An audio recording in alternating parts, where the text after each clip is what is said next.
Commercial సక్సెస్తో పాటు ఉత్తమ ప్రాంతీయ చిత్రంగా కూడా కార్తికేయ 2 నిలిచింది. ఒక మైల్ స్టోన్ని రీచ్ అయింది. దర్శకుడిగా ప్రయాణం మొదలెట్టినప్పుడు కార్తికేయ ఎంత సక్సెస్ ఇచ్చిందో కార్తికేయ 2కి స్పాను క్యాన్వాస్ కాన్సెప్ట్ వైజ్ కూడా వేరే లెవెల్కి తీసుకెళ్లారు. ఈ మైల్ స్టోన్కి రీచ్ అవ్వటం, ఉత్తమ ప్రాంతీయ చిత్రంగా మీ సినిమా నిలవటం. ఇప్పుడు మీరు అన్నట్టు అంటే for any film first commercial success చాలా ఇంపార్టెంట్ అండి. సో ఇనీషియల్గా రిలీజ్ అయిన రోజు ఏదైతే టెన్షన్ ఉంటుందో, అది అమ్మాయి ఆడింది అన్న టెన్షన్ ఉంటుందో, బట్ డే బై డే అప్పుడు వీక్స్ గడిచే కొద్దీ ఈవెన్ 10th వీక్ కూడా మేము చాలా గట్టిగా సాలిడ్ కలెక్షన్స్ చూసాం. అంటే బై గాడ్స్ గ్రేస్ హిందీలో కూడా అసలు అన్ఎక్స్పెక్టెడ్గా చూసామట. సో మా ఏదైతే బడ్జెట్ ఉందో దానికి almost 8 to 10 times we got back. So thanks to distributors, exhibitors, ఏది అందరూ చాలా హ్యాపీ అండి. అండ్ పర్టికులర్గా అసలు హిందీలో అంత రిసీవింగ్ ఉంటుంది మేము ఎక్స్పెక్ట్ చేయలేదు.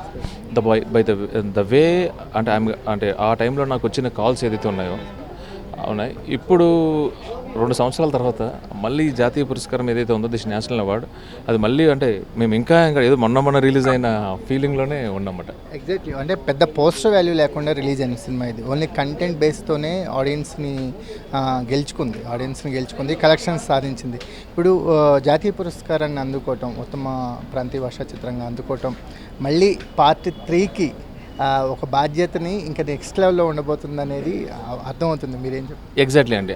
అంటే పార్ట్ 2 చేస్తున్నప్పుడు పార్ట్ 3 అనేది మన దృష్టిలో ఉంది. మీరు ఆ చివరి చూస్తున్నప్పుడు, ఆ సన్నివేశాలు అవన్నీ చూసినప్పుడు కూడా. సో అంటే ఇప్పుడు ఓకే, ఇది కథ ఇలా వెళ్ళాలి అనుకున్నది ఇంకా మరింత జాగ్రత్తగా, మరింత బాధ్యతగా అదంతా వచ్చి మా టీం అంతా డన్, వీఆర్ రెడీ అని నేను హీరో అనుకున్నప్పుడు కార్తికేయ 3ని అనౌన్స్ చేస్తామండి.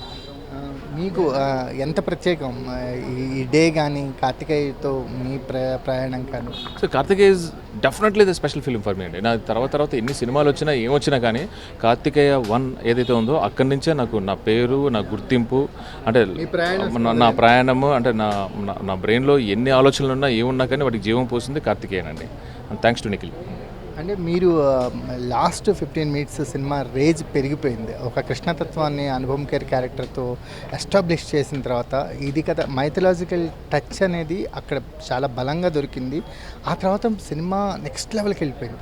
అప్పటి వరకు ఒక ట్రెజర్ హంట్లా ఉన్న సినిమా, ఒక థ్రిల్లర్గా ఉన్న సినిమా ఒక్కసారిగా వేరే జోన్లోకి తీసుకెళ్లారు. ఈ ఫ్లిప్ ఇంత గొప్పగా జరుగుతుందని రైటింగ్ స్టేజ్లో కానీ, మేకింగ్ స్టేజ్లో కానీ మీరు అనుకోగలిగారా?